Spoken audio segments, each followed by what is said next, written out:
Hello students, of all of my loving students. তো আশা করি সকলেই তোমরা ভালো আছো। আজকে আমাদের পিরিয়ডিক টেবিল চ্যাপ্টারের লেকচার নাম্বার 5। প্রিভিয়াস ক্লাসে আমরা আয়নিক রেডিয়াস ডিটেলস ডিসকাস করেছিলাম। আজকে কিছুটা পার্ট বাকি আছে।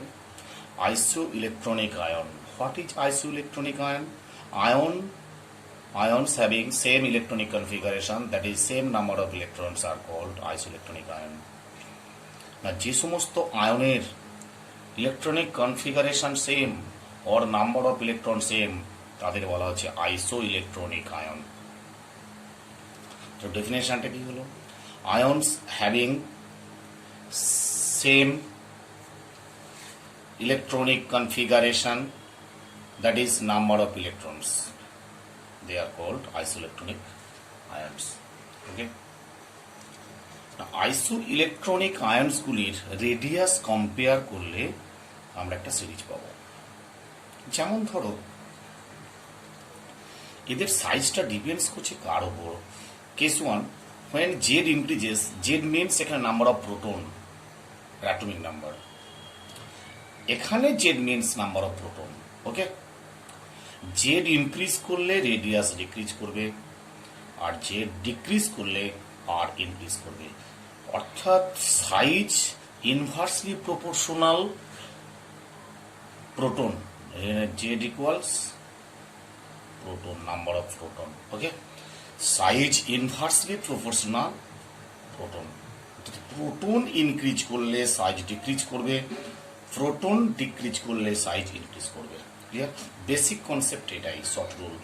সাইজের সঙ্গে প্রোটনের রিলেশন। কোনো আয়নের প্রোটন যত বেশি হবে সাইজ তত ছোট হবে, আর প্রোটন যত কম হবে সাইজ তত বেশি হবে। ওকে, নাম্বার কোশ্চেন 1, এখানে আমরা কতগুলো আয়নস দিয়েছি। Sodium plus, magnesium 2 plus, aluminium 3 plus, N3 minus, O2 minus, F minus. Okay, F minus. এদের প্রত্যেক কিছু 3টে ক্যাটায়ন আছে আর 3টে অ্যানায়ন আছে। এই ক্যাটায়ন আর অ্যানায়ন্সগুলো এরা প্রত্যেকই আয়ন্স। এই প্রত্যেকটা আয়নের নাম্বার অফ ইলেকট্রন সেম। দেখো সোডিয়ামের কত, সোডিয়াম ইলেকট্রন হচ্ছে 10, magnesium 2 plus electron 10, L3 plus electron 10, N3 minus electron 10, O2 minus electron 10, okay, F minus electron 10। But প্রত্যেকটা আয়নের number of proton, proton equals এর হচ্ছে 11, এর 12, 13, 7, 8, 9। ক্লিয়ার? তাহলে যে কটা আয়ন দেওয়া হয়েছে তাদের প্রত্যেকেই নাম্বার অফ ইলেকট্রন আমরা লিখলাম, অ্যান্ড প্রোটন আমরা প্রত্যেকে লিখলাম। এবার আমরা ক্যালকুলেট করব যে আয়নের রেডিয়াসের অর্ডার ক্যালকুলেট করব। যে আয়নের প্রোটন যত বেশি হবে তার রেডিয়াস তত কম হবে। ওকে, তাহলে প্রোটন সবচেয়ে এখানে কার বেশি? L3 plus. L3 প্লাসের প্রোটন কত? 30, সবচেয়ে বেশি। তাহলে এই রেডিয়াস সবচেয়ে, প্রোটন বেশি মানে সাইজ ছোট, কম হবে। সবচেয়ে কম L3 প্লাসের সবচেয়ে। তারপরে দেখো ম্যাগনেসিয়াম 12, তাহলে L3 12 ম্যাগনেসিয়াম, এটা 13 প্রোটন, এটা 12 সোডিয়াম, সোডিয়াম প্লাসের কত? 11, F মাইনাস 9, 8, 7। অর্থাৎ প্রোটনের অর্ডারটা লিখবে, তাহলেই আমরা রেডিয়াসের অর্ডারটা লিখতে পারবো। Very simple. Okay, very very important question, very very important for MCQ. Clear? আইসো ইলেকট্রনিক আয়ন, আইসো মানে same, electronic ion same electronic configuration আছে যে আয়নের, তাদের বলে আইসো electronic ion.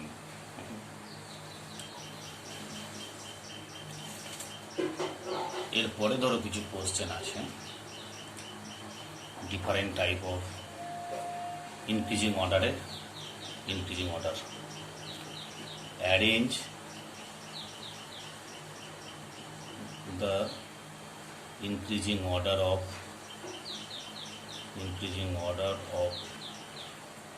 Radius, increasing order of radius. দেখো I minus I I plus, খুব ইম্পর্টেন্ট কোশ্চেনগুলো আছে। I minus I I plus, এদের আমরা ইনক্রিজিং অর্ডারটা কি লিখব? তাহলে ক্যাটায়নের রেডিয়াস সবচেয়ে কম, তারপরে কারণ এখানে আমরা লিখেছিলাম আগের দিন, দেখো এই সিরিজের কোশ্চেনটা সবচেয়ে রেডিয়াস কার বেশি? অ্যানায়নের রেডিয়াস সবচেয়ে বেশি, তারপরে অ্যাটম, তারপরে ক্যাটায়ন। তাহলে ক্যাটায়নের রেডিয়াস সবচেয়ে কম, তার চার একটু বেশি অ্যাটম, তার চার একটু বেশি অ্যানায়ন। বুঝছে? এখানে এবার অর্ডারটা দেখো, তাহলে আই প্লাসের চেয়ে আই এর রেডিয়াস বেশি হবে, আই প্লাসের চেয়ে আই বেশি, আই এর চেয়ে আই মাইনাস বেশি। Very simple. H plus H H minus, হয়েছে? তাহলে এইচ প্লাস হচ্ছে এইচ এর বেশি, এইচ হচ্ছে এইচ মাইনাস এর বেশি। Clear? 3 number problem, Fe Fe two plus Fe three plus, হয়েছে? তাহলে আমরা কি বলেছিলাম যে সেম এলিমেন্টের ক্ষেত্রে পজিটিভ চার্জ যার যত বেশি হবে তার তত পজিটিভ চার্জ যত বেশি হবে তার রেডিয়াস তত কম হবে, হয়েছে? তাহলে এফি থ্রি প্লাসের চেয়ে এফি টু প্লাসের বেশি, 3 আর 2 আর Fe. Cl minus Cl plus Cl, হয়েছে? তাহলে Cl plus Cl Cl minus. Clear? Same type N minus N plus N, একটা অ্যানায়ন, একটা ক্যাটায়ন, একটা অ্যাটম। তাহলে এন প্লাসের সবচেয়ে বেশি, সবচেয়ে কম, এন প্লাসের কম, তারপর হচ্ছে এন, তারপরে এন মাইনাস অর্ডারটা। ওকে, আবার দেখো এইখানে একটা এক্সেপশনাল কেস 6 নম্বরটা, C4 minus M minus O2 minus. এখানে তিনটে আয়নের মধ্যে এফ মাইনাসের রেডিয়াস সবচেয়ে কম, তারপরে বেশি হচ্ছে O2 মাইনাস, তারপরে বেশি হচ্ছে C4 মাইনাস। ওকে, দেখো কেন হচ্ছে এটা বেশি? C4 মাইনাস মানে হচ্ছে ইলেকট্রন যত বেশি হবে, আমরা একটা বলেছিলাম না অ্যানায়নের ক্ষেত্রে, ইলেকট্রন যত বেশি হবে জেড এফেক্টিভ কম হবে। ইলেকট্রন যত বেশি হবে, ইলেকট্রন ইনক্রিজ করলে জেড এফেক্টিভ ডিক্রিজ করবে, জেড এফেক্টিভ ডিক্রিজ করা মানে রেডিয়াস ইনক্রিজ করবে। ক্লিয়ার? ইলেকট্রন যদি ইনক্রিজ করে জেড এফেক্টিভ ডিক্রিজ করবে, রেডিয়াস ইনক্রিজ করবে। ক্লিয়ার? তাহলে এখানে ইলেকট্রন বেশি কার C4 মাইনাস, তাই C4 মাইনাসের রেডিয়াস সবচেয়ে বেশি। তাহলে এখানে রুলটা কেন হলো? ইলেকট্রন ইনক্রিজ করলে জেড ইফেক্টিভ ডিক্রিজ করবে, ইলেকট্রন ইনক্রিজ করলে জেড এফেক্টিভ ডিক্রিজ করবে, রেডিয়াস ইনক্রিজ করবে। এটাই হচ্ছে এখানে বেসিক রুল। ইলেকট্রন ইনক্রিজ করলে জেড এফেক্টিভ ডিক্রিজ করবে, জেড এফেক্টিভ ডিক্রিজ করা মানে রেডিয়াস ইনক্রিজ করবে। বুঝছো? সেই জন্য C4 মাইনাসের নেগেটিভ চার্জ বেশি, ইলেকট্রন বেশি আছে, তাই এর রেডিয়াস সবচেয়ে বেশি। 7 number, F minus H minus Cl minus. এখন এইখানে রুল অনুযায়ী এইচ মাইনাসের সবচেয়ে রেডিয়াস কম হওয়া উচিত, তারপরে এফ মাইনাস, তারপরে CL minus. Very simple. But result কি বলছে? এফ মাইনাসের সবচেয়ে বেশি, তারপরে সিএল মাইনাস, তারপরে এইচ মাইনাস। দেখো এইচ মাইনাসের রেডিয়াসটা সবচেয়ে বেশি, এক্সেপশনাল কেস এটা এইচ মাইনাসের ক্ষেত্রে, কারণ এইচ এর একটা ইলেকট্রন এক্সট্রা মানে ওখানে জেড এফেক্টিভ কমে গেল। একটা ইলেকট্রন বেশি, রেডিয়াসটা খুব ছোট, তো জেড এফেক্টিভ কমে গেল। ওটা জেড এফেক্ট ইলেকট্রন রিপালশনটা বেশি হয়ে গেল। ইলেকট্রন রিপালশনটা বেশি হয়ে যাওয়া মানে রেডিয়াসটা অনলি ফর এইচ মাইনাসের ক্ষেত্রে ইলেকট্রন ইনক্রিজ করে গেল। একটা ইলেকট্রন ইনক্রিজ করা মানে ছোট জায়গার মধ্যে ইলেকট্রন রিপালশনটা বেশি হয়ে গেল। ইলেকট্রন রিপালশন বেশি হয়ে যাওয়া মানে তার রেডিয়াসটা বেশি হয়ে গেল। তাহলে এফ মাইনাস কারেক্ট অর্ডার হচ্ছে এফ মাইনাস, তার চেয়ে বেশি সিএল মাইনাস, তার চেয়ে বেশি H minus. Very very important. 7 H minus O2 minus আর হচ্ছে এফ মাইনাস। বুঝছি? এখানেও তাই হবে, F minus O2 minus H minus. বুঝছে? এই দুটো খুব ইম্পর্টেন্ট। এফ মাইনাসের সবচেয়ে বেশি, তারপর O2 মাইনাস, তারপর হচ্ছে এইচ মাইনাস। ওকে, তারপরে দেখো Li plus Mg2 plus L3 plus K plus, এটা হচ্ছে আইসোইলেকট্রনিক। আইসোইলেকট্রনিক নয়, দুটো আইসোইলেকট্রনিক আছে, বাকিগুলো নয়। তাহলে এখানে অর্ডারটা হলো L3 plus Mg2 plus lithium plus আর K প্লাস, ঠিক আছে? L3 plus Mg2 plus lithium 2 plus K plus. আরেকটা একদম খুব সব কটা কোশ্চেন এখানে করে দেওয়া আছে, দেখবে একটু মিলিয়ে নেবে। যদি প্রবলেম হয় পাঠিও আমাকে, অসুবিধা নেই। ওকে, যদি কোনো এই ধরনের রেডিয়াসের অর্ডারের প্রবলেম হয় আমাকে পাঠিও। যা কোশ্চেন সেট করে দিয়েছি, আশা করি 2020-তে যারা যেই মেন্স নিট দিচ্ছ তাদের জন্য অনেক সুবিধা হবে, এর বাইরে আর কি থাকবে। এবার আমরা একটা শুরু করব নতুন term, periodic properties, ionisation energy. খুব ইম্পর্টেন্ট একটা term, ionisation energy or ionisation enthalpy. What is ionisation energy? দেখো, আমরা অ্যাটমিক স্ট্রাকচার চ্যাপ্টারে আমরা আয়োনাইজেশন এনার্জি পড়েছিলাম হাইড্রোজেন অর হাইড্রোজেন লাইক স্পিসিসের ক্ষেত্রে। এখানে আমরা পড়ব যে কোনো এলিমেন্টের ক্ষেত্রে। ধরো এই ধরনের কোন একটা নিউক্লিয়াস,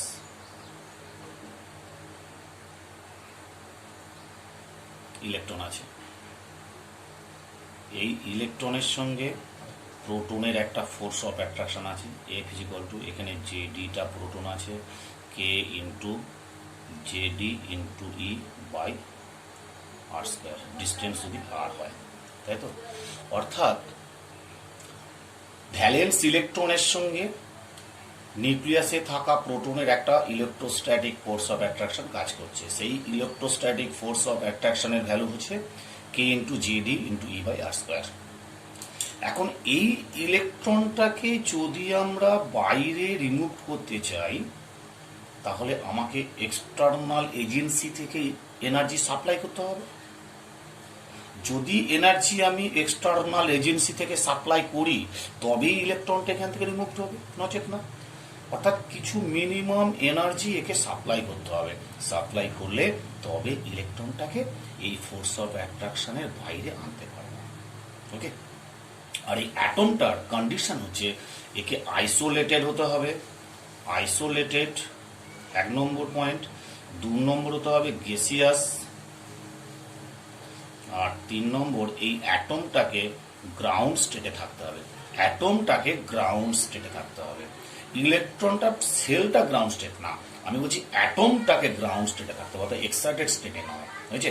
এই কন্ডিশন অ্যাপ্লাই করলে কোন একটা গ্যাসিয়াস আইসোলেটেড গ্যাসিয়াস স্টেটে, আইসোলেটেড গ্রাউন্ড স্টেট গ্যাসিয়াস এবং আইসোলেটেড অ্যাটমের ভ্যালেন্স ইলেকট্রনকে রিমুভ করলে যে মিনিমাম এনার্জি লাগে, সেই মিনিমাম এনার্জিকে বলা হচ্ছে আয়োনাইজেশন এনথ্যালপি আর আয়োনাইজেশন এনার্জি। ওকে, তাহলে এখানে ডেফিনেশনটা কি হবে? ডেফিনেশনটা লিখছি,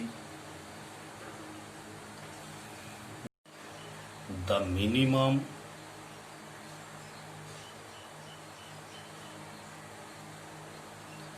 energy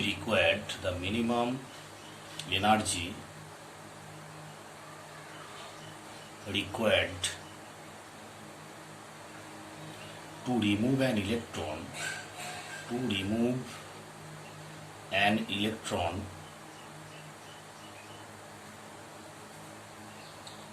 from outermost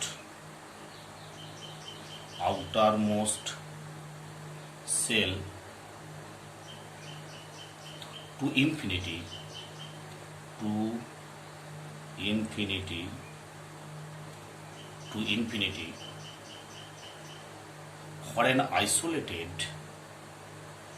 for an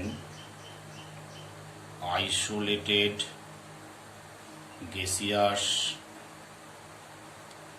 and neutral atom, and neutral atom is called I.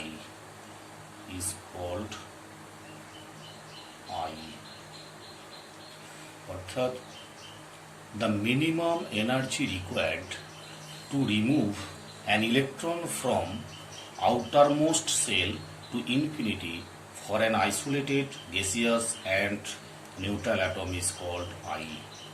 This IE is called first ionization energy or first ionization enthalpy. Okay, এখন একটা এলিমেন্টকে একটা এলিমেন্টকে যদি আমরা একটা ইলেকট্রন রিমুভ করতে চাই, দেন ফর্ম M প্লাস ইউনি positive ion, অর্থাৎ এটাকেও গ্যাস হতে হবে, এটাকেও গ্যাস হতে হবে, ক্লিয়ার, প্লাস ইলেকট্রন। তখন যে এনার্জি রিকোয়ারমেন্ট অর্থাৎ যে এনার্জি লাগছে that is called first IE1। এক্ষেত্রে আমরা তিনটে ওয়ার্ডকে খুব জোর দেবো। একটা হচ্ছে isolated gaseous and neutral atom আর গ্রাউন্ড স্টেটে থাকা অ্যাটম। আইসোলেটেড কথাটার মানে হচ্ছে এলিমেন্টটা, ধরো এম এলিমেন্ট, এমটা যেন অনলি এম ফর্মে থাকে, M M M M M M M M M M, এইরকম না, অর্থাৎ সিঙ্গেল এম এলিমেন্ট গ্যাসিয়াস ফর্মে থাকবে। আর গ্যাসিয়াস মিনস ওটা আইসোলেটেড ফর্মে হচ্ছে, গ্যাসিয়াস মানে অনেকটা ডিস্টেন্সে ওরা স্টে করে, তাই গ্যাসিয়াস, সলিড বা লিকুইড নয়। আর নিউট্রাল মানে ওটা কোনো ইলেকট্রন আগে লসও গেইন করা চলবে না, অর্থাৎ এটা আমরা ফার্স্ট নিউট্রাল অ্যাটম থেকে একটা ইলেকট্রন রিমুভ করতে চাইছি, that is first ionisation energy or first ionisation enthalpy, clear. দেখো এক্ষেত্রে IE1 অর্থাৎ যে এনার্জি রিকোয়ার্ড, সেই এনার্জি রিকোয়ার্ডটাকে বলা হচ্ছে আয়নাইজেশন এনার্জি। এখন এক্ষেত্রে এটা ডেল H1 দিচ্ছি equals IE1, that is equals always positive. Positive means, এটা পজিটিভ মিনস এন্ডোথার্মিক,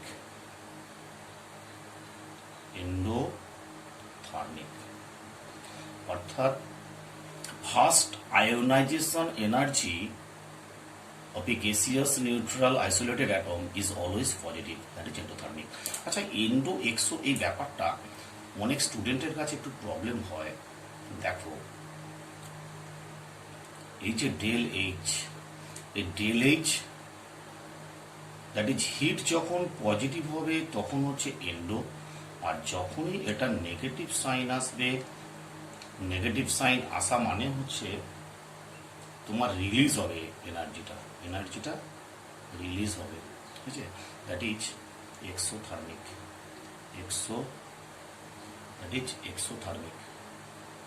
এক্সোথার্মিক। আর এটা হচ্ছে অ্যাবজর্ব হবে, এক্ষেত্রে অ্যাবজর্ব। দেখো এখানে তো আমরা এনার্জি বাইরে থেকে সাপ্লাই করছি, তাহলে এনার্জি সাপ্লাই করা মানে অ্যাটমটা এনার্জি অ্যাবজর্ব করছে, তাহলে এনার্জি অ্যাবজর্ব করা মানেই হচ্ছে endothermic, that is del H positive. আর যেমন ইলেকট্রন অ্যাফিনিটিতে এনার্জি রিলিজ করে, এনার্জি রিলিজ করা মানে তখন ওটা এক্সোথার্মিক, এক্সো এক্সিট রিলিজ করা, এন্ডো মানে ঢোকে অ্যাবজর্ব করে, endo means absorb, exo means exit release করা, ক্লিয়ার।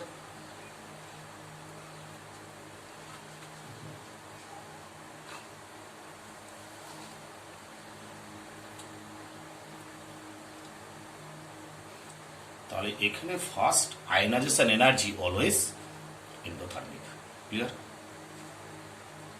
এবার দেখো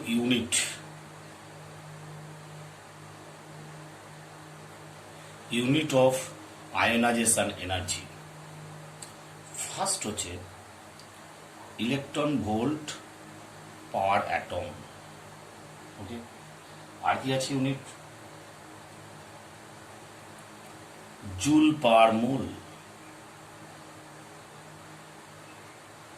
আরেকটা হচ্ছে ক্যালোরি পার মোল, তিনটি ইউনিট আছে। একটা জিনিস মাথা রাখবে, 1 ইলেকট্রন ভোল্ট, 1 ইলেকট্রন ভোল্ট খুব ইম্পর্টেন্ট একটা word. 1 electron volt equals 1 electron volt equals 96 kilojoule per mole. Kilojoule per mole. 1 electron volt equals 96 kilojoule per mole. বুঝে?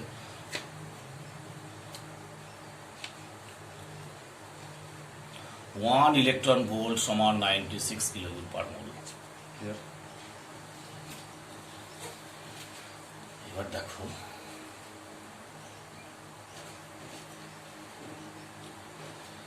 এবার আমরা যেটা করতে চাইছি সাকসেসিভ আয়নাইজেশন এনার্জি, অর্থাৎ সেম এলিমেন্টের ক্ষেত্রে ধরো সাপোজ একটা এলিমেন্ট, সাপোজ এম একটা এলিমেন্ট, এম এলিমেন্ট ফার্স্ট যখন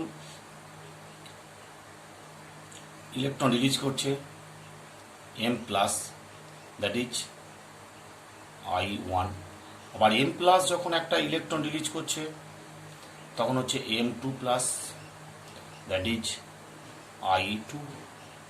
ওকে, আবার M2 প্লাস যখন একটা ইলেকট্রন রিলিজ করছে তখন সেটা হচ্ছে M3 প্লাস, হয়েছে M3 plus, that is I3। একটা জিনিস মাথা রাখবে, এরপর করতে পারি আমরা nth ইলেকট্রন, বাট জেনারেলি তিনটের বেশি ইলেকট্রন রিলিজ হয় না, তাই থার্ড স্টেপ পর্যন্ত আমরা আসি। যেখানে দেখো that is first ionisation energy, second ionisation energy, third ionisation energy. তিনটির মধ্যে রিলেশন দেখো, প্রথম ইলেকট্রন রিলিজ করার পর জেড এফেক্টিভ বেড়ে যাবে, আই বেড়ে যাবে। ওকে, তার মানে IE1 অতএব এটা লিখতে পারি IE1 less than I2 less than I3। অর্থাৎ প্রথম ফার্স্ট আয়নাইজেশন এনথালপির চেয়ে সেকেন্ড আয়নাইজেশন এনথালপি বেশি, সেকেন্ডের চেয়ে থার্ড আয়নাইজেশন এনথালপি বেশি। For a definite element, for others element compare যখন করবো তখন কিন্তু সেটা সবসময় ঠিক না হতে পারে। একটা ডেফিনিট এলিমেন্টের ক্ষেত্রে এটা correct. IE1 less than I2 less than I3। Clear হলো?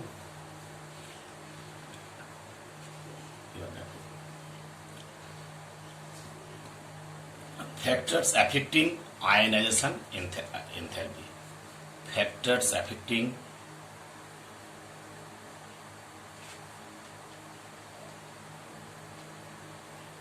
আয়োনাইজেশন এনার্জি, অর্থাৎ আয়োনাইজেশন এনার্জি কোন কোন ফ্যাক্টরের উপর ডিপেন্ডস করছে। Okay, number 1 atomic size. First point atomic size or atomic radius. Electron affinity, electron ionization energy depends on atomic size. Atomic size যত increase করবে force of attraction তত decrease করবে, অর্থাৎ ভ্যালেন্স ইলেকট্রনটাকে রিমুভ করা তত সহজ হবে, অর্থাৎ এনার্জি কম লাগবে। অর্থাৎ we can say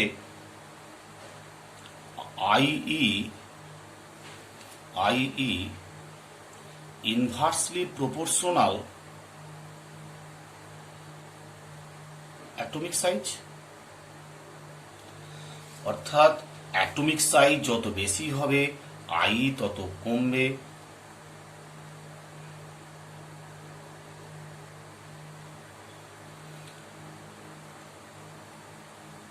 atomic size যত ছোট হবে আই তত বাড়বে। ক্লিয়ার? দ্যাট ইজ, এটা বলতে পারি আমরা IE proportional 1 by number of shell, 1 by number of shell, অর্থাৎ নাম্বার অফ সেল যত বাড়ছে আয়োনাইজেশন এনার্জি তত কমছে, অর 1 বাই রেডিয়াস। ওকে, সবই সেম জিনিস, অর্থাৎ atomic size means number of shell, that is means radius. Clear হলো first point. Second point, nuclear charge.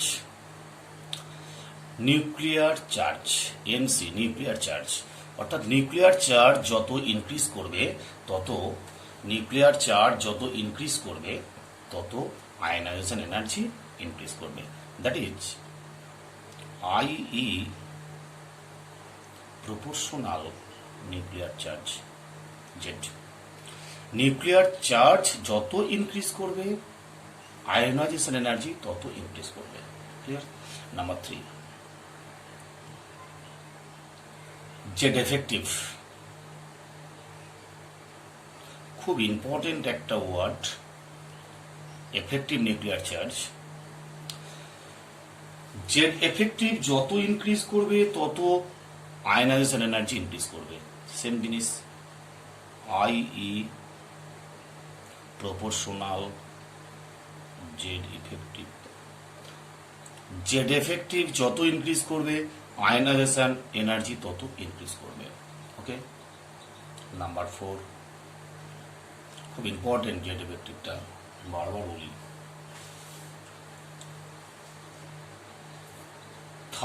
Fourth point হচ্ছে shielding constant, sigma or Slaughter's constant, sigma Slaughter constant or Stirling constant or shielding constant, i.e. proportional 1/sigma। অর্থাৎ screening constant যত বেশি হবে I তত কম হবে। কেন এটা হলো? আমরা কি জানি, স্ক্রিনিং কনস্ট্যান্ট যত হাই হবে জেড এফেক্টিভ তত কমবে। এখানে দেখো, স্ক্রিনিং কনস্ট্যান্ট যত ইনক্রিজ করবে জেড এফেক্টিভ কি হবে? ডিক্রিজ করবে, তাই না? অতএব জেড এফেক্টিভ ডিক্রিজ করা মানে কি? আই ডিক্রিজ করবে। ক্লিয়ার হলো? অর্থাৎ শিল্ডিং কনস্ট্যান্ট যত ইনক্রিজ করবে জেড এফেক্টিভ তত ডিক্রিজ করবে, আয়নাইজেশন এনার্জি তত ডিক্রিজ করবে। ক্লিয়ার? Number 5,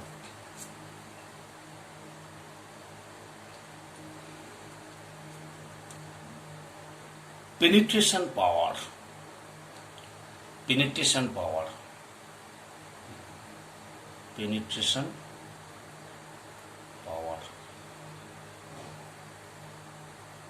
of subcell। তো পেনিট্রেশন পাওয়ার মানে হচ্ছে শিল্ডিং অ্যাবিলিটি। তো এখানে এস ইলেকট্রন থেকে এস সাবসেল থেকে ইলেকট্রন রিলিজ করা ভেরি টাফ, অর্থাৎ এনার্জি বেশি লাগছে, অর্থাৎ আই বেশি হবে। S greater than P greater than D greater than F. অর্থাৎ এস সাবসেল থেকে যখন আমরা একটা ইলেকট্রন রিলিজ করতে চাইছি তার এনার্জি বেশি কম্পেয়ার টু এফ।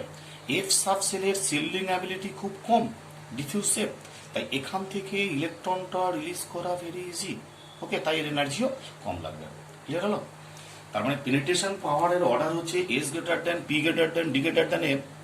তো এস সাবসেল থেকে একটা ইলেকট্রন রিলিজ করতে হিউজ অ্যামাউন্ট এনার্জি লাগছে, তাই এস সাবসেলের ক্ষেত্রে ionisation enthalpy very high, S P D F.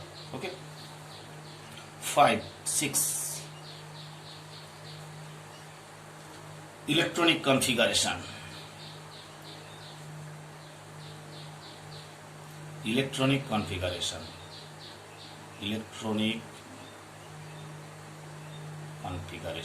খুব important, very very important point electronic কনফিগারেশনটা।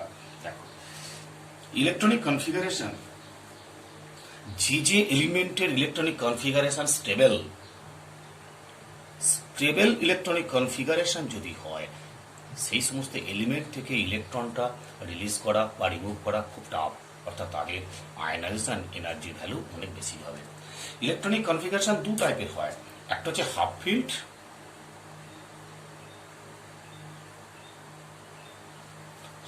কার হয়? হাফ ফিল্ড এস পি এর ক্ষেত্রে 3 হলে হাফ ফিল্ড হবে। ওকে, ডি এর ক্ষেত্রে যদি 5 হয় হাফ ফিল্ড হবে। এফ এর ক্ষেত্রে 7 যদি হয় হাফ ফিল্ড হবে। এফ এর ক্ষেত্রে 7 যদি হয় হাফ ফিল্ড হবে। আর ফুল ফিল্ড P6 D10 F14। অর্থাৎ যখন P3 এরকম কোন আসবে, D5 F7 মোর স্টেবল, তাহলে মোর স্টেবল যদি হয় সেখান থেকে ইলেকট্রন রিলিজ করা ভেরি টাফ, তাই আই বেশি হবে। আর P6 ফুলফিল্ড, পি এ ম্যাক্সিমাম 6টা ইলেকট্রন অ্যাকোমোডেট করতে পারে, P6 D10 F14। এই সমস্ত ইলেকট্রনিক কনফিগারেশন ওয়ালা এলিমেন্টগুলোর ionisation enthalpy is very very high compare to others element. Okay, last point হচ্ছে charge on ion. 7 charge of ion. Charge of আয়নটা কি জিনিস দেখো, খুব ইম্পর্টেন্ট এটা। যেমন ধরো এরকম N3 N2 আবার হচ্ছে N-। এখানে 3টে চার্জ আছে নাইট্রোজেন, 3 2 1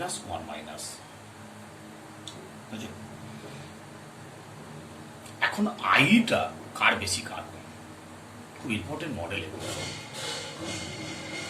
এখন চার্জ যত বেশি আছে নাইট্রোজেনের ধরো 7, তো 7 3 10টা হয়ে গেল ইনার্ট এলিমেন্ট, ফুলফিল্ড, মোর স্টেবল ইলেকট্রন।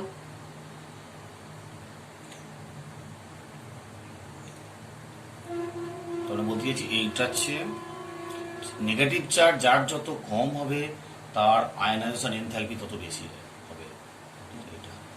অর্থাৎ N3 হচ্ছে N2 এর বেশি, N2 N এর বেশি। আবার পজিটিভ চার্জের উল্টো হবে।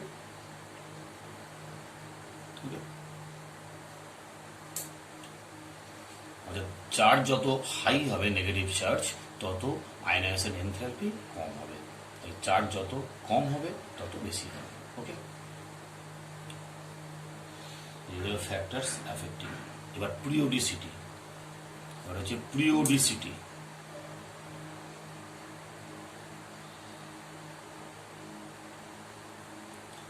পিরিওডিসিটি মানে হলো left to right, left to right, অর্থাৎ along a period ionization energy কিরকম চেঞ্জ হয়। তাহলে অ্যালং এ পিরিয়ড আমরা যখন যাচ্ছি রেডিয়াস আস্তে আস্তে ডিক্রিজ করছে। রেডিয়াস কেন ডিক্রিজ করছে? জেড এফেক্টিভ ইনক্রিজ করছে। তার মানে এখানে জায়গাটা দাঁড়াচ্ছে জেড ইফেক্টিভ লেফট টু রাইটে গেলে কি হচ্ছে, ইনক্রিজ করছে। জেড এফেক্টিভ ইনক্রিজ করা মানে রেডিয়াস ডিক্রিজ করে, অতএব we can write electron ionization energy I always increases. দেখো আমরা বলেছি with increasing Z effective ionization energy increases, so left to রাইটে গেলে আয়নাইজেশন এনার্জি ইনক্রিজ করবে। ক্লিয়ার? যেমন ধরো যদি ইনক্রিজটা করে, কিভাবে ইনক্রিজ করে দেখো, ধরো পিরিয়ড 1 কি কি এলিমেন্ট আছে, হাইড্রোজেন আছে আর হিলিয়াম আছে। পিরিয়ড 1 হাইড্রোজেন হিলিয়াম আছে, তাহলে হাইড্রোজেন আর হিলিয়ামের মধ্যে লেফট টু রাইট ইনক্রিজ করছে, তাহলে কি হবে, হাইড্রোজেনের চেয়ে হিলিয়ামের বেশি হবে। হিলিয়াম হচ্ছে এমন একটা এলিমেন্ট, পিরিয়ডিক টেবিলে যতগুলো এলিমেন্ট আছে ম্যাক্সিমাম ম্যাক্স আই, মাথায় থাকে যেন কথাটা, পিরিয়ডিক টেবিলে যতগুলো এলিমেন্ট আছে হিলিয়াম হচ্ছে ম্যাক্সিমাম আয়নাইজেশন এনার্জি ক্যারি করে। বুঝেছো? পিরিয়ড 2 এ কি কি আছে,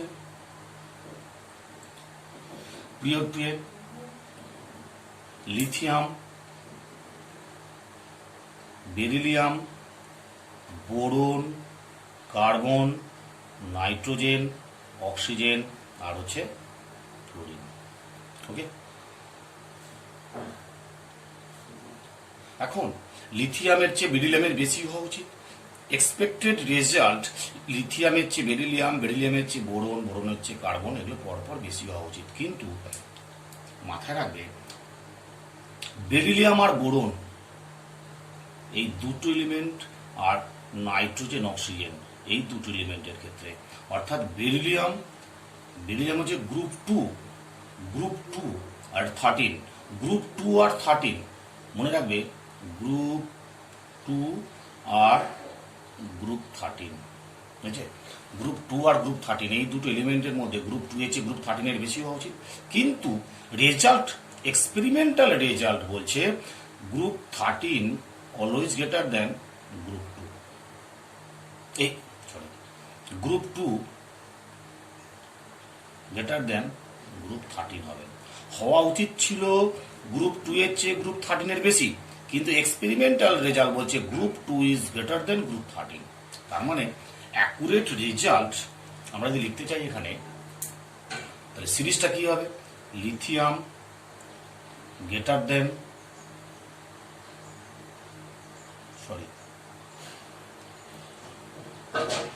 লিথিয়াম লেস দেন, লিথিয়ামের চেয়ে বেরিলিয়াম বেশি হওয়া উচিত, তারপরে বোরন বেশি হওয়া উচিত। তাহলে কি হবে? এখানে আগে আসবে গ্রুপ টু বেশি হবে, লিথিয়াম লেস দেন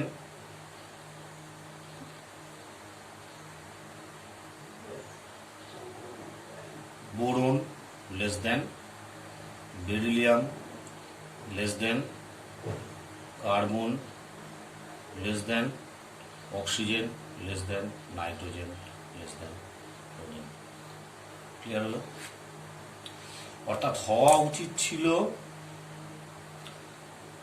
বেরিলিয়াম, এই জায়গাটা চেঞ্জ হয়েছে আর এই জায়গাটা চেঞ্জ হয়েছে। কেন এরকম হলো? হওয়ার কারণ হচ্ছে বেরিলিয়ামের ক্ষেত্রে, বোরনের ক্ষেত্রে 5 1s2 2s2 2p1, 1s2 2s2 2p1, আর বেরিলিয়ামের ক্ষেত্রে কত হচ্ছে? 1s2 2s2 fulfilled.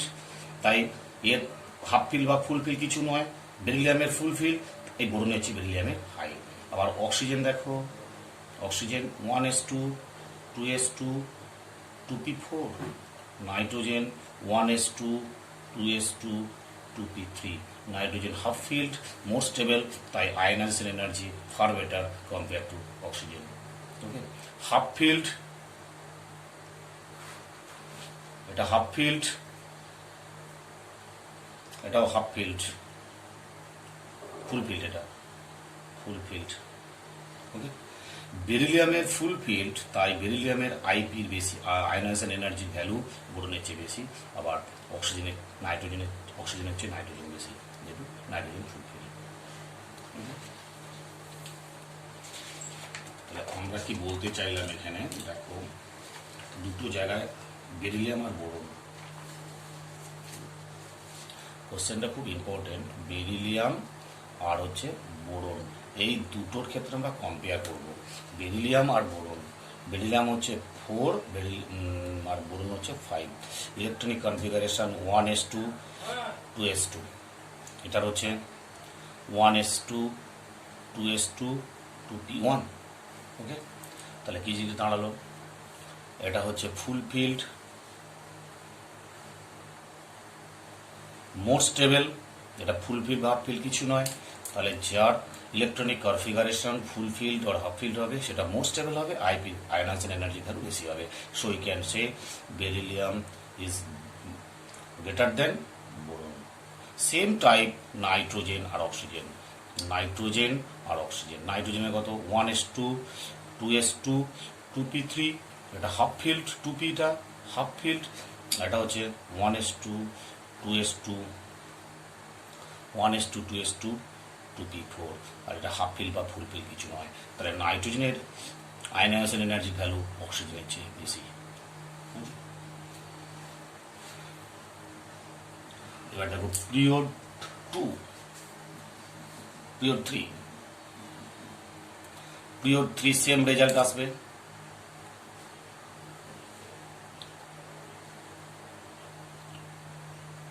Sodium, aluminium,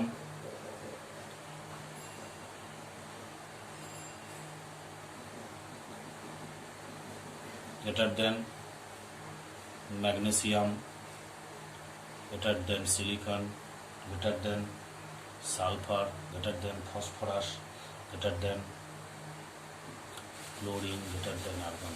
এটা রেজাল্ট। তাহলে এখানে চেঞ্জ কোনটায় কোথায় হয়েছে? অ্যালুমিনিয়াম ম্যাগনেসিয়াম চেঞ্জ হয়েছে আর সিলিকন ফসফরাস চেঞ্জ হয়েছে। ঠিক আছে, এই দুটো জায়গা চেঞ্জ হয়েছে অ্যাকুরেট অর্ডার। হচ্ছে অ্যালং এর গ্রুপ। সেকেন্ড পয়েন্ট হচ্ছে অ্যালং এ গ্রুপ, অর্থাৎ টপ টু বটম কিরকম চেঞ্জ হয়।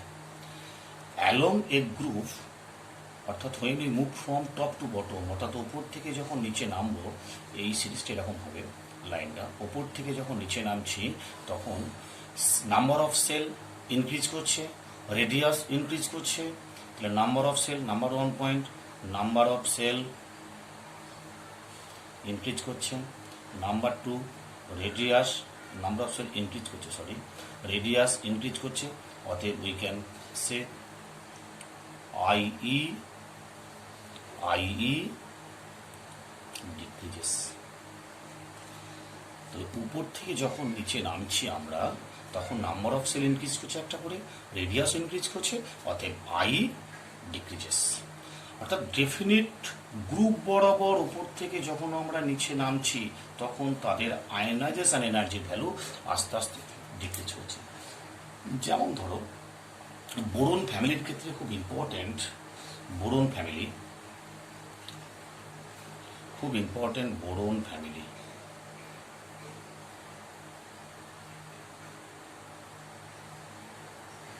Very very important boron family. আচ্ছা, গ্রুপ 13, কি কি আছে? বোরন, অ্যালুমিনিয়াম, গ্যালিয়াম, ইন্ডিয়াম আর থ্যালিয়াম, এই কট এলিমেন্ট আছে। এই কট এলিমেন্টের এটা এর হচ্ছে অ্যাটমিক নাম্বার, আমরা আগে রেডিয়াসে পড়েছি। এদের আয়োনাইজেশন এনার্জির সিরিজ, এক্সপেক্টেড অর্ডার হওয়া উচিত কি কি না? বোরনের চেয়ে অ্যালুমিনিয়াম কম, অর্থাৎ বোরন বেশি সবচেয়ে কম্পেয়ার টু অ্যালুমিনিয়াম, বাট অ্যালুমিনিয়ামের বেশি কম্পেয়ার টু গ্যালিয়াম, তারপরে ইন্ডিয়াম, তারপরে থ্যালিয়াম। এই অর্ডার হওয়া উচিত ছিল, কিন্তু এই অর্ডারটা হবে না। সেই জন্য ভেরি ভেরি ইম্পর্টেন্ট, নিটে 2-3 বার এসছে। তাহলে অর্ডারটা কি? দেখো, অর্ডারটা হবে একটা গ্রাফ মেনটেন করো। সেই গ্রাফটা কিরকম গ্রাফ?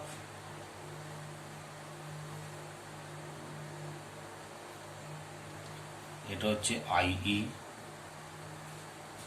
এগুলো হচ্ছে এলিমেন্ট।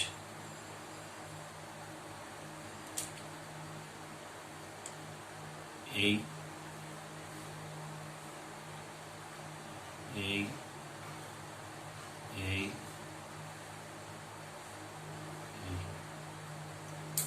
এখানটা হচ্ছে boron, aluminium, gallium, indium, thallium. সবচেয়ে বেশি কার হলো অ্যালুমিনিয়াম, বোরন সবচেয়ে বেশি হলো বোরন, তারপরে দেখো সেকেন্ড পয়েন্টে কি আছে? থ্যালিয়াম। থার্ড পয়েন্টে কি আছে? গ্যালিয়াম। ফোর্থ পয়েন্টে কি আছে? অ্যালুমিনিয়াম। লাস্ট পয়েন্টে কি আছে? ইন্ডিয়াম।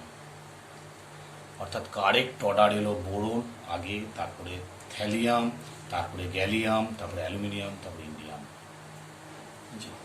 এইটা হওয়ার মেন কারণ হচ্ছে, দেখো, অ্যালুমিনিয়াম আর গ্যালিয়াম এই দুটোর মধ্যে যদি কম্পেয়ার করি দেখা যায় যে অ্যালুমিনিয়ামের চেয়ে গ্যালিয়ামের রেডিয়াস অনেক কম ডিউ টু ট্রানজিশন কন্ট্রাকশন। আচ্ছা, ডিউ টু ট্রানজিশন কন্ট্রাকশন। আবার এদের সবার চেয়ে থ্যালিয়ামেরটা সবচেয়ে কম কেন না? ল্যান্থনাইট কন্ট্রাকশন। বুঝছে? এই দুটো কারণের মধ্যে বেশি ইম্পর্টেন্ট হচ্ছে থ্যালিয়ামের ক্ষেত্রে এটা ল্যান্থনাইট কন্ট্রাকশন হয় বলে সবচেয়ে অ্যালুমিনিয়াম, গ্যালিয়াম, ইন্ডিয়াম, থ্যালিয়ামের মধ্যে থ্যালিয়ামের আয়নাইজেশন এনার্জি ভ্যালুটা সবচেয়ে বেশি হয়ে গেছে। তাহলে ফার্স্ট গেল boron, second thallium.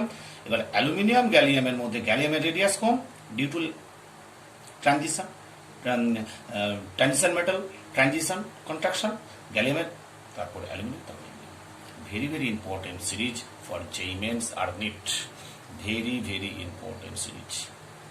Same type হচ্ছে তোমার অক্সিজেন ফ্যামিলি, এই কার্বন ফ্যামিলি। কার্বন ফ্যামিলি কি কি আছে?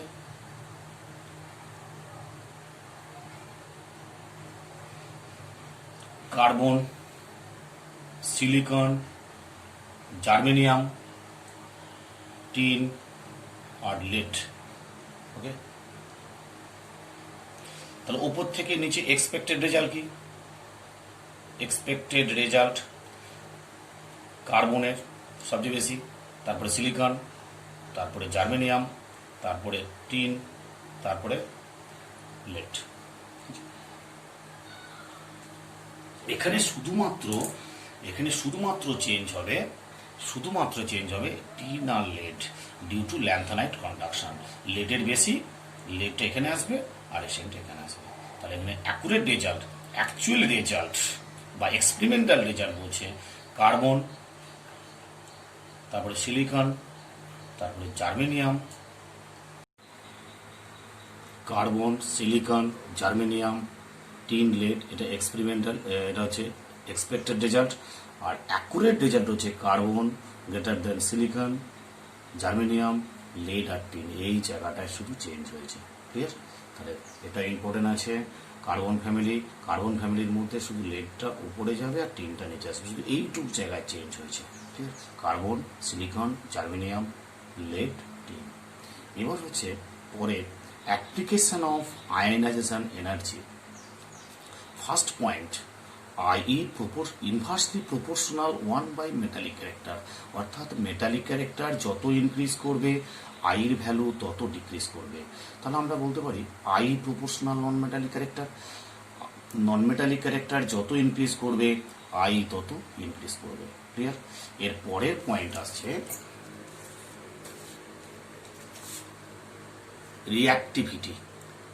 রিঅ্যাক্টিভিটি যত ইনক্রিজ করবে আয়নাইজেশন এনার্জি তত ডিক্রিজ করবে।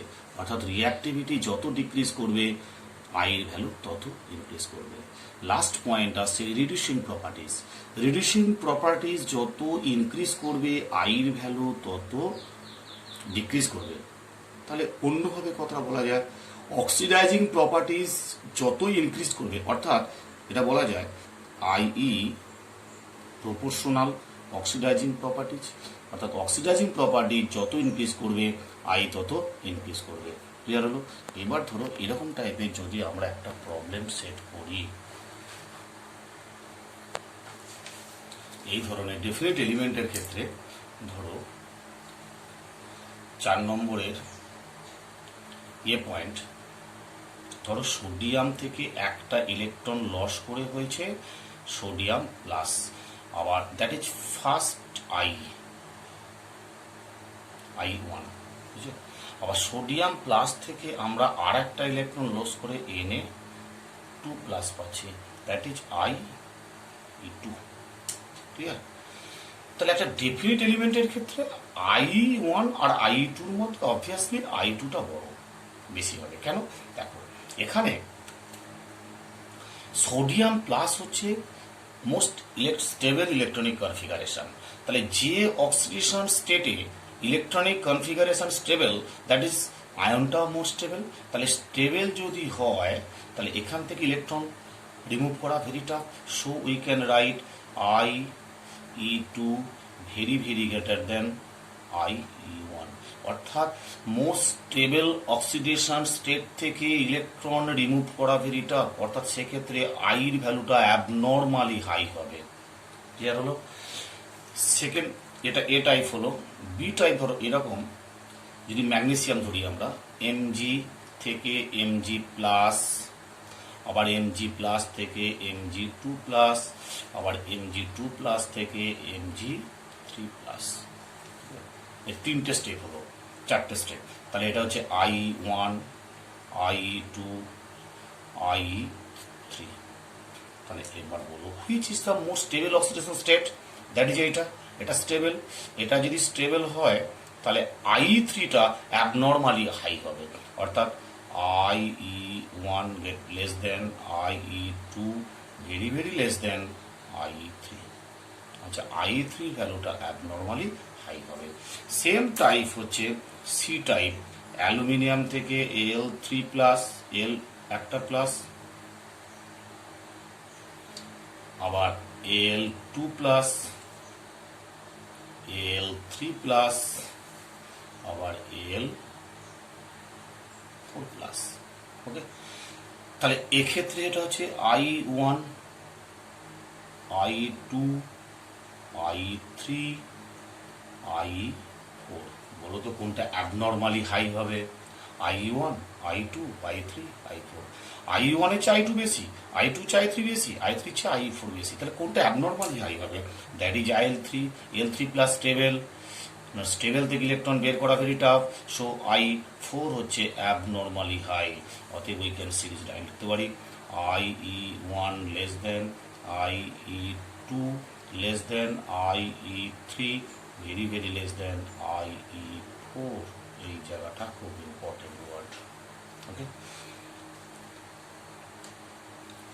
তার মানে কোন একটা এলিমেন্টের ক্ষেত্রে যার অক্সিডেশন নাম্বার যত স্টেবল, যেমন ধরো ক্রোমিয়ামের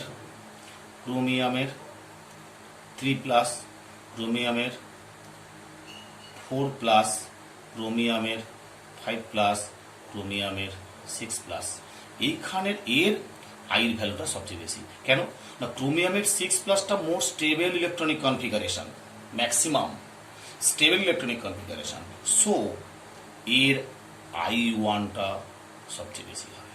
ক্লিয়ার? আবার ধরো ম্যাঙ্গানিজ প্লাস 7 স্টেট, ওর বেশি হবে। ওকে, তার মানে স্টেবল ইলেকট্রনিক কনফিগারেশনটা যে আয়নটা পাচ্ছে তার আইর ভ্যালুটা সবচেয়ে বেশি হবে। ওকে, এই হয়ে গেল কমপ্লিট তোমার ionisation energy, different type of problem application. এবার সেকেন্ড ফার্স্ট বের করা, সেকেন্ড তারপরের থেকে স্টেবল, এই যে ফার্স্ট সেকেন্ড থার্ড সবকটাই বোঝানো হয়ে গেল। তাহলে ধরো এখানে বলতে পারে অ্যালুমিনিয়ামের ক্ষেত্রে ফার্স্ট সেকেন্ড থার্ড ফোর্থ, এদের মধ্যে কোন ভ্যালু সবচেয়ে বেশি? N2I। তাহলে দেখবে তোমরা কোনটা স্টেবল ইলেকট্রনিক কনফিগারেশন হবে, যার স্টেবল ইলেকট্রনিক কনফিগারেশন হবে সেইটা সবসময় হাই হবে। যেমন সোডিয়াম প্লাসটা মোর স্টেবল ইলেকট্রনিক কনফিগারেশন, এর ক্ষেত্রে হাই হবে। Mg2 প্লাস মোর স্টেবল ইলেকট্রনিক কনফিগারেশন, এটা হাই হবে। ঠিক আছে, যেমন ধরো অ্যানায়নের ক্ষেত্রে যদি করি আমরা, যেমন Cl এ একটা ইলেকট্রন অ্যাড করলাম, Cl minus, sorry Cl minus থেকে ইলেকট্রন বের করতে চাইছি, Cl2 মাইনাস থেকে ইলেকট্রন বের করতে চাইছি, Cl3 মাইনাস থেকে ইলেকট্রন বের করতে চাইছি। বুঝছি? দেখো এর একটু আগে আমরা সিরিজে দিয়েছি, এই যে ক্লিয়ার।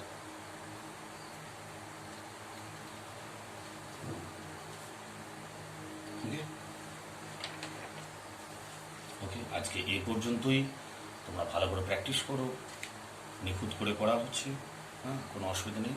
নিটে অবশ্যই চান্স পাবে। যারা 2020 নিট ব্যাচ, তাদের জন্য এই চ্যাপ্টারটা বিশেষ করে 2020-তে যারা নিট জেইই মেন্স দেবে তাদের জন্য খুব ইম্পর্টেন্ট। ওকে।